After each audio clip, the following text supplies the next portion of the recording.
A escola de Frankfurt era um grupo de intelectuais, todos, quase todos de família rica, né, e que puderam se agrupar graças ao dinheiro de um sujeito chamado Felix Weil, que era filho de um alemão que tinha feito carreira na Argentina, né, exportando cereais para a Europa da Argentina. Ficou rico. A Argentina é um país riquíssimo, né? Então o dinheiro argentino financia a criação da escola de Frankfurt, ou seja, era um bando de filhos de milionários sendo financiado por outro filho de milionário. E desde o início eles têm, vamos dizer, esta tensão constitutiva. Por um lado, como marxistas, eles não querem ficar na pura teoria, eles querem criar um instrumento de ação, de algum modo. Mas, por outro lado, eles entendem que a situação se complicou e que é necessário ter uma visão objetiva da realidade e, portanto, é preciso atender aos critérios de objetividade científica, etc, etc. Então, isso aí nunca chegou a se resolver. Quer dizer, a escola de Frankfurt viveu este problema até o fim. Então, eles tinham uma proposta, uma intenção de idoneidade intelectual. Por outro lado, tinham também uma proposta de fidelidade ao movimento socialista. Tá certo? Daí, dentro disso, vai surgir, aos poucos, a necessidade que vamos dizer, só se tornar mais clara na década de 60, nos Estados Unidos, necessidade de encontrar um outro agente histórico que não o proletariado. Nós podemos tratar disso numa outra aula. O esforço intelectual dessa gente para resolver as contradições é um negócio monstruoso e até certo ponto admirável. Porém, vocês podem imaginar que com todas estas dificuldades internas e ao mesmo tempo constituindo não apenas um grupo de intelectuais, mas um movimento de massas, tá certo? O movimento marxista produzia ideia atrás de ideia, livro atrás de livro, proposta atrás de proposta e estava em permanente discussão o tempo todo. E com isso foi criando uma bibliografia tão imensa, tão imensa, tão imensa, que para você se orientar dentro dela, às vezes é preciso uma vida inteira. O que significa que um estudante pode entrar de cabeça dentro desse oceano marxista e nunca mais sair de lá de dentro.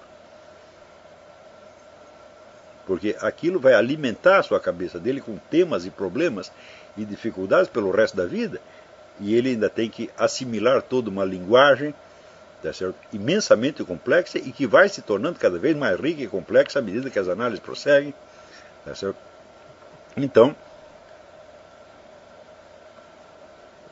se forma em torno disso o que eu chamei a cultura marxista. Tem uns artigos que eu fiz, o Marxismo como Cultura, né? E ali você vê que a aquisição dessa cultura, às vezes é trabalho de uma vida. Tá certo? Para mim isso me custou 10 anos da minha vida. E quando eu botei a minha cabeça para fora disso, foi com enorme surpresa que eu descobri que havia outras coisas, porque naquilo onde eu estava metido já era tão grande e complexo, né, que a possibilidade de alguém saber o que os marxistas não sabiam era remotíssima. Então, note bem que se você entra na faculdade e sob a inspiração de um professor, você mete a sua cabeça nesse lamaçal marxista, você vai ficar ali dentro o resto da sua vida, muito provavelmente. Vocês estão vendo uma experiência diferente, que é de entrar nisso aí, já de certo modo com uma boia, né? Você não vai afundar ali no meio. Você vai entrar e sair. Entra e sai, tá certo? Até você aprender a entrar e sair sozinho. No começo sou eu que vou puxar você de lá de dentro, tá certo? Mas, quer dizer, é uma espécie diferente de experiência do marxismo. O pessoal não marxista, o pessoal que vem de outra formação completamente diferente, tem uma outra experiência. Em geral são pessoas de formação científica, ou estudaram economia, ou matemática, ou coisa assim, e entram ali, dão uma lambida no processo e vêm. Cientificamente isso não faz o menor sentido, e viram as costas e vão embora. Isso quer dizer que dificilmente você encontrar um liberal conservador com conhecimentos profundos de marxismo. E este é um problema, porque o marxismo chegou a ocupar um terço da superfície terrestre e ocupa praticamente todas as universidades do Ocidente. Então, quer dizer, o desprezo intelectual que você tem por aquela escola o impede de penetrar nas complexidades internas e, portanto, impede de penetrar na experiência humana, tá certo? Que é vivenciada por esses milhões de marxistas no mundo inteiro. Então, o julgamento científico que você faz, você vê, é o que o Eric Fögelen diz isso. Olha, eu li o Capital e durante 3 meses eu fui marxista. Daí no ano seguinte eu fiz um curso de economia política, vi que aquilo tudo era uma besteira, tá certo? E me desinteressei daquilo. Eu digo, bom, anos depois ele é obrigado a se interessar de novo, tá certo? Sobre outra perspectiva, evidentemente. Mas desse pessoal liberal conservador, eu nunca conheci um que tivesse vivenciado profundamente o drama intelectual marxista. Tá certo? E isso quer dizer, os marxistas não conhecem o pensamento dos outros e os outros não conhecem o pensamento do marxista.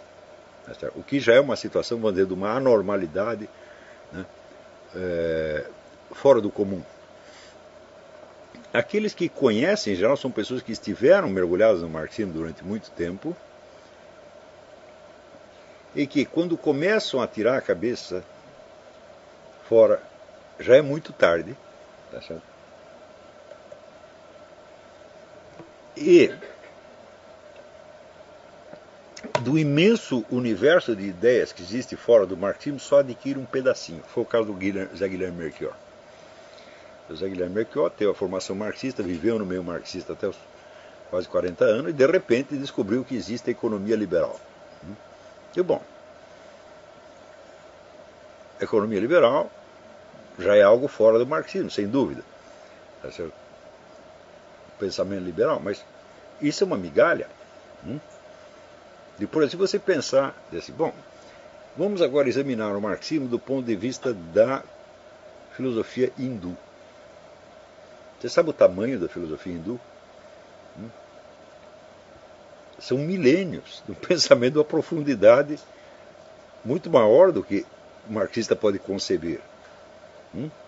E se você entrar já na filosofia islâmica? Filosofia islâmica, olha, só o Irã tem mais e maiores filósofos do que a Europa inteira, praticamente. Eu falei, bom, vamos examinar o marxismo desde o ponto de vista dessas filosofias. Foi o que eu fiz. E, que eu saiba, só eu fiz. Ninguém mais teve essa ideia. O pessoal saiu do marxismo, descobriu a filosofia liberal e achou que pronto, está resolvido o problema. Eu digo, muito bem, isso lhe permite rejeitar o marxismo, mas isso não permite vencê-lo intelectualmente. Porque, como dizia Nietzsche, só se vence o que se substitui. Se você não colocar outra coisa no lugar do marxismo, meu filho, não tem jeito. Tá certo? E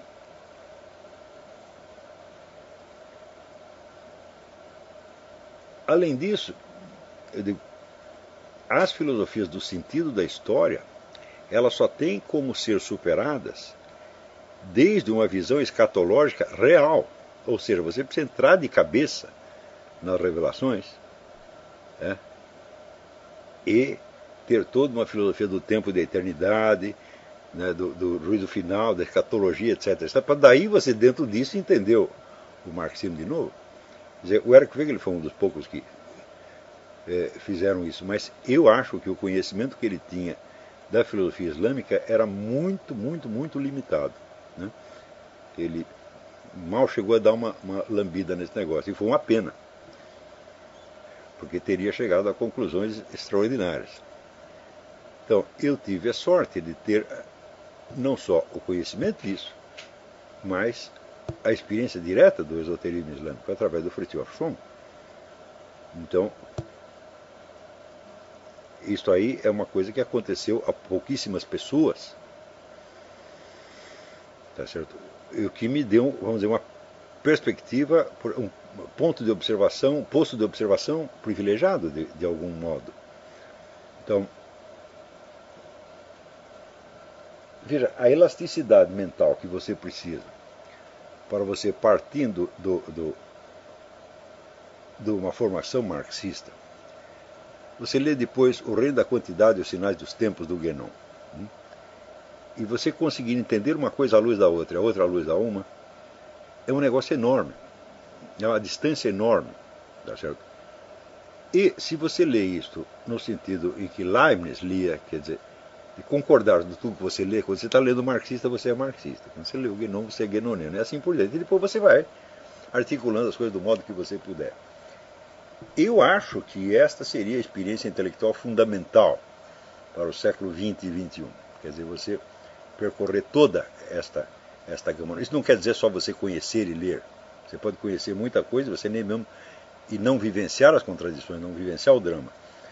Estou falando, você se deixar efetivamente influenciar e enriquecer por essa multidão de perspectivas.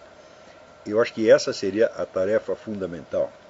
Veja a distância em que vocês estão ainda dessa experiência. Vocês não entraram nela ainda. Eu estou preparando vocês para que entrem. Então, quer dizer, isso é para 10 anos, 20 anos, sei lá. E hoje em dia você ainda tem outros elementos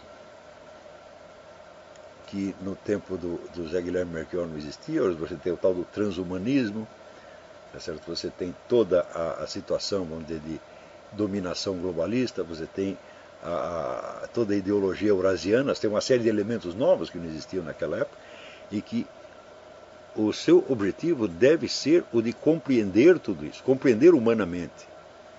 No sentido do Pico della Mirandola, nada do que é humano me é indiferente. Tá certo?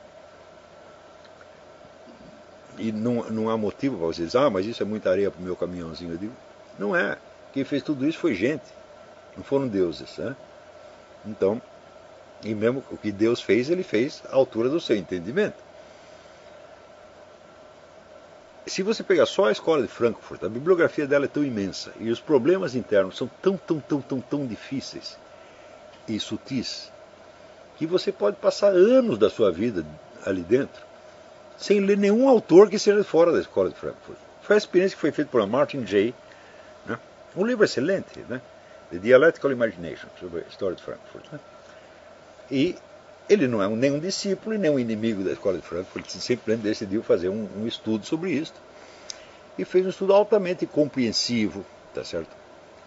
Sem nenhuma rejeição, sem nenhum preconceito, mas sem evitar o senso crítico. Porém, a crítica que ele faz é, por assim dizer, interna.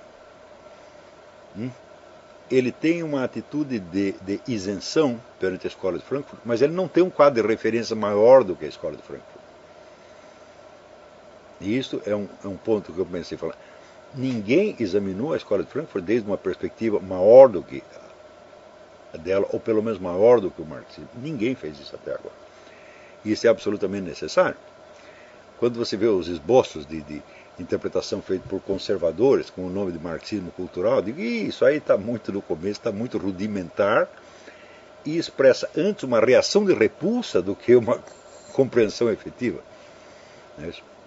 Quer dizer, e eles estão interessados não no pensamento da escola de Frankfurt, mas no efeito que ela teve nas universidades americanas e na política americana. Eu digo, não que esse interesse seja ilegítimo, ele é perfeitamente legítimo, mas ele está longe de resolver o problema. Tá certo? De modo que, por assim dizer, o problema está na nossa mão. Eu não acredito que haja mais pessoas colocando este problema do jeito que eu estou colocando para vocês. Tá certo? Não deixa de ser uma ironia que esses problemas surjam precisamente no Brasil, que é um país periférico e intelectualmente irrelevante.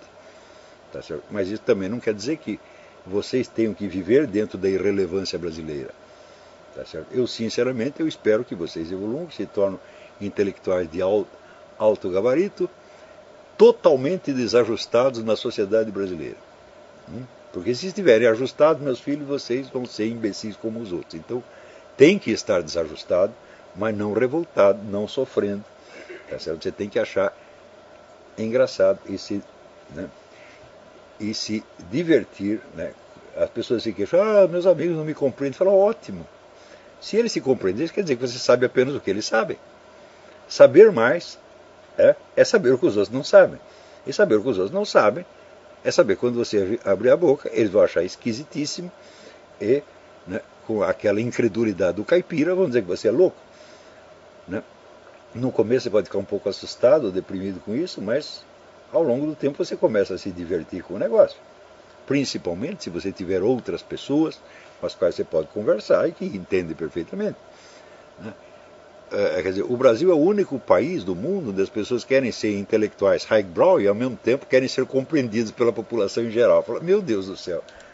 Né? Em qualquer lugar do mundo você sabe que os intelectuais só conversam com os intelectuais, que o estudioso só conversa com o estudioso.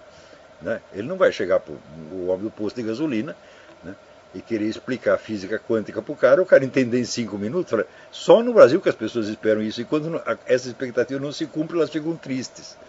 Né? É porque ninguém, como não existe no Brasil uma intelectualidade de alto nível capaz de criar o seu próprio meio social e ter o seu intercâmbio, então as pessoas querem, vamos dizer, conviver com todo mundo e ser compreendido por todo mundo. Até seu pai, sua mãe, minha mãe não me compreende. Fala,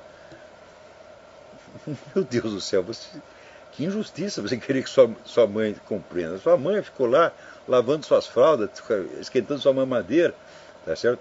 Para que você pudesse estudar e saber mais do que ela, pô.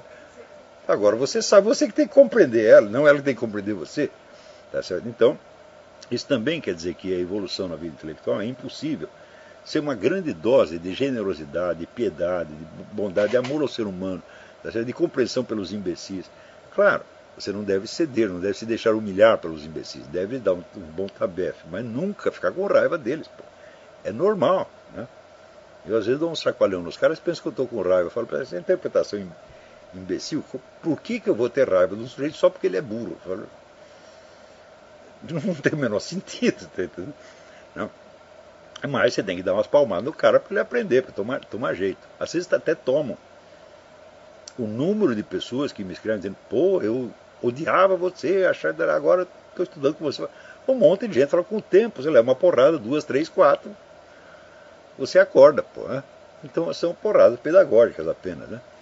Eu não posso dizer que eu não me divirto com isso, me divirto enormemente. O impulso sádico é uma delícia.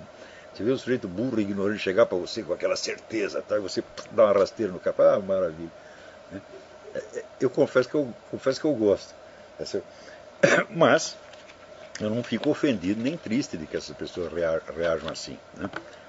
Então, e note bem, quando eu tinha a sua idade, eu não tinha ninguém nem com quem conversar. Eu fiquei durante 30 anos. Né? Durante 30 anos, os meus amigos ou tinham 30 anos a mais ou 30 anos a menos. Ou seja, não eram propriamente amigos. Né? Eram alunos por um lado e conselheiros por outro. Eram Meira Pena, o Roberto Campos, Paulo Mercadante, né? Os velhinhos ilustres que ainda entendiam alguma coisa. E do outro lado tinha a massa dos estudantes que estavam chegando e não estavam entendendo porra nenhuma. Ficou assim durante 30 anos. Né? E pior, eu só percebi depois.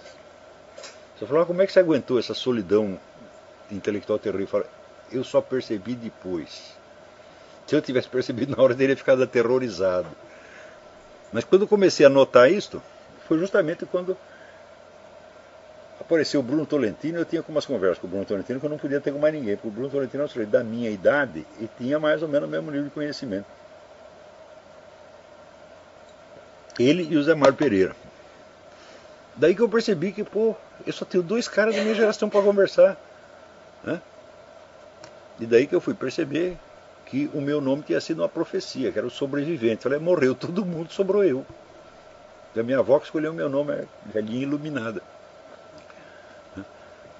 Então isso aconteceu para mim, não está acontecendo para vocês, vocês têm um diálogo interno maravilhoso e isso certamente dá um suporte social, humano, psicológico.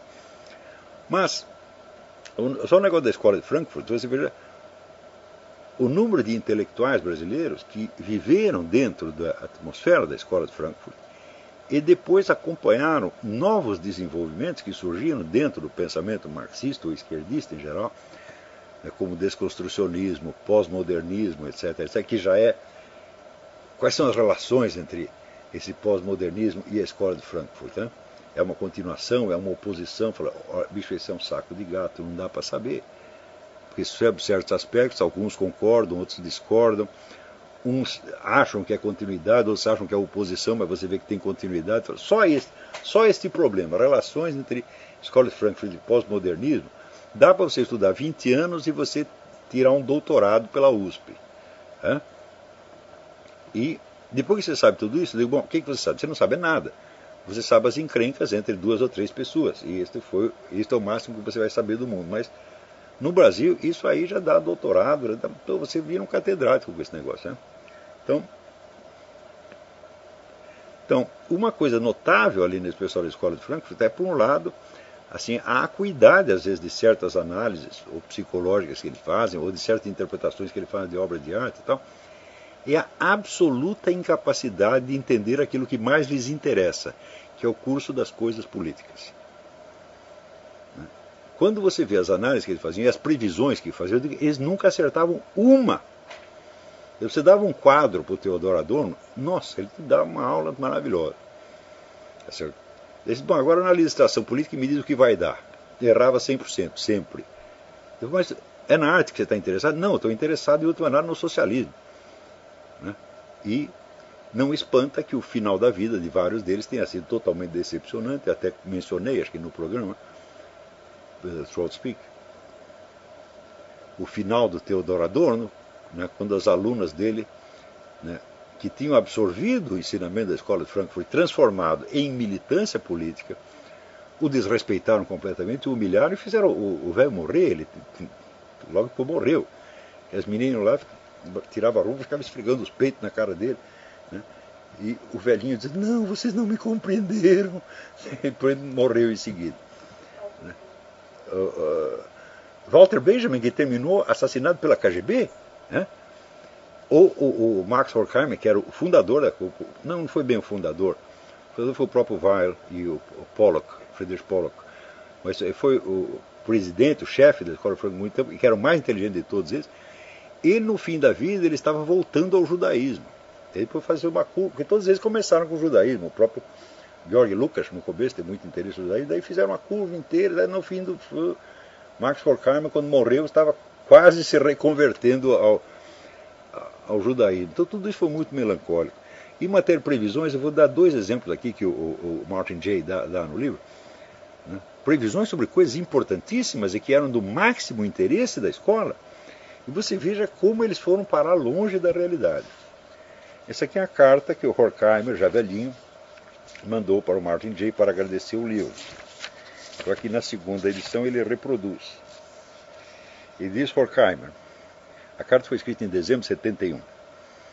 Ele diz, já pelo fim dos anos 20, certamente no começo dos anos 30, estávamos convencidos da probabilidade de uma vitória nacional socialista, assim como do fato de que ela só poderia ser enfrentada por meio de ações revolucionárias.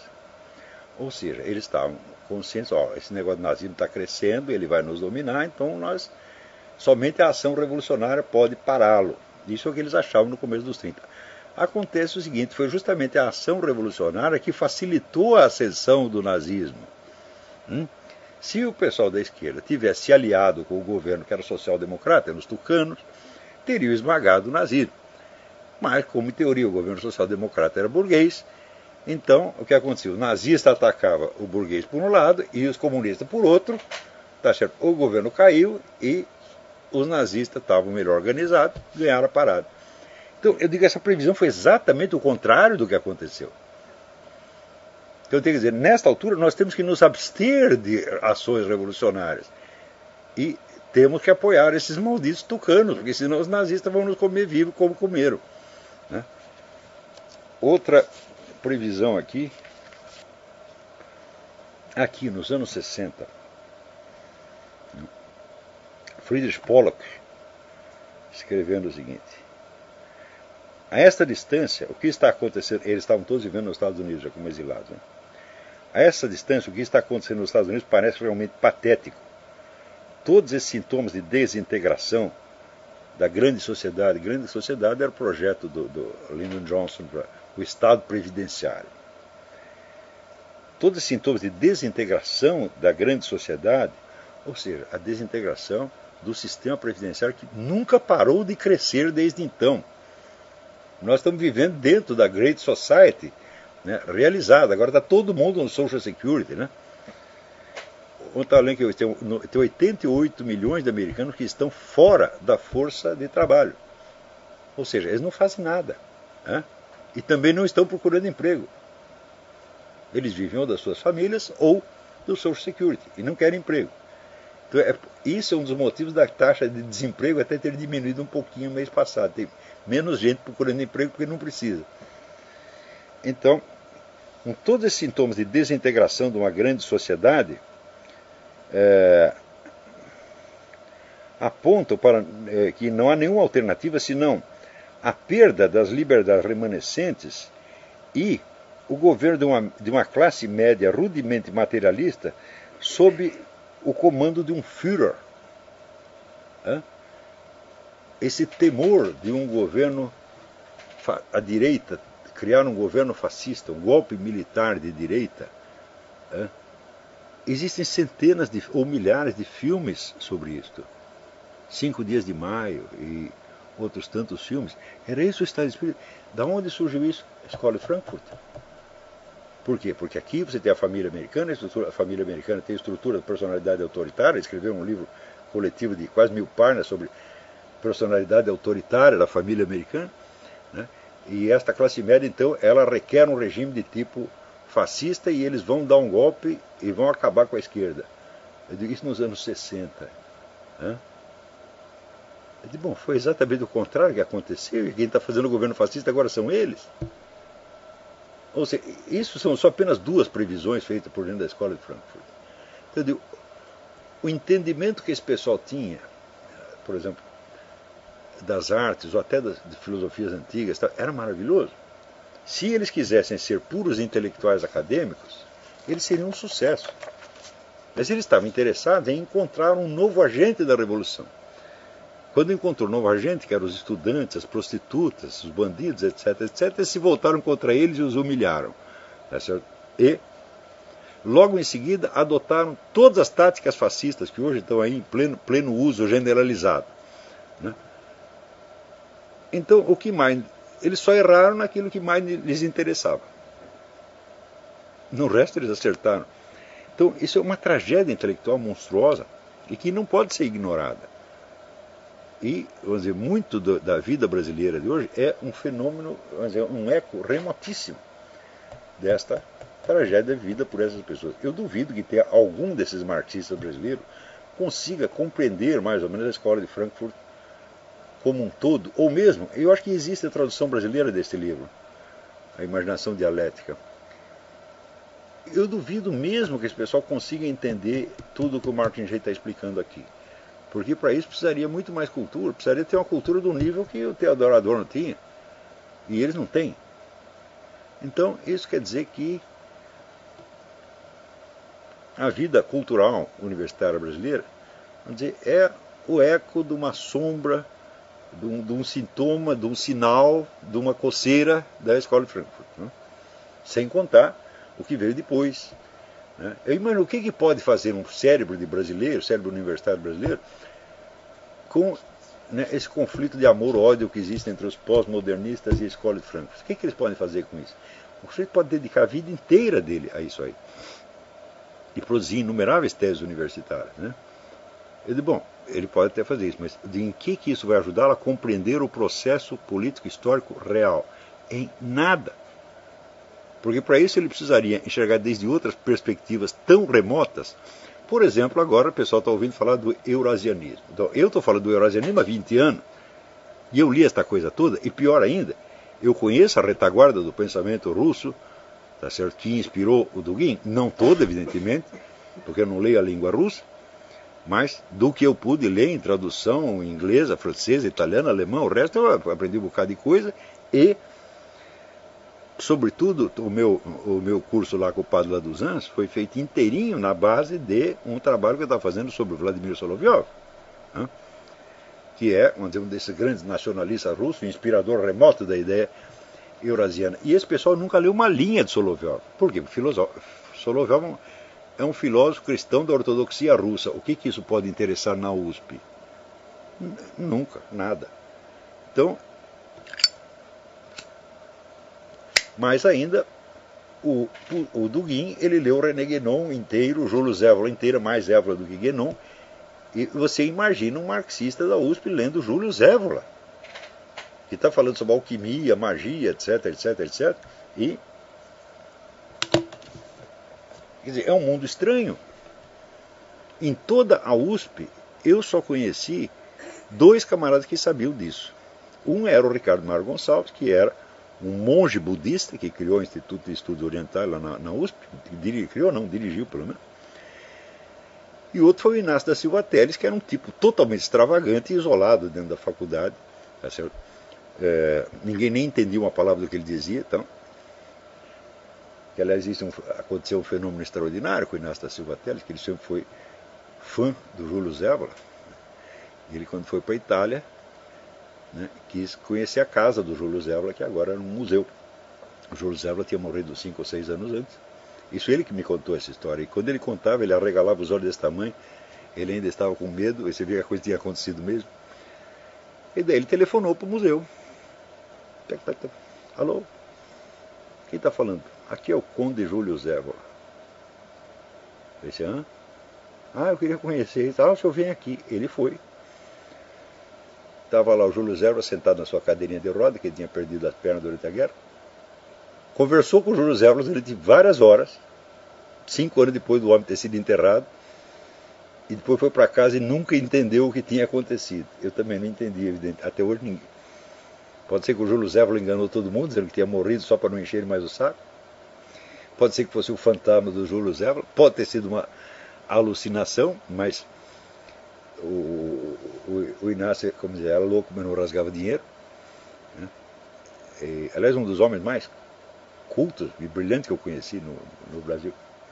Então, só essas 2 pessoas sabiam disso. Né? Quando o Jacó Pinheiro Goldberg organizou um simpósio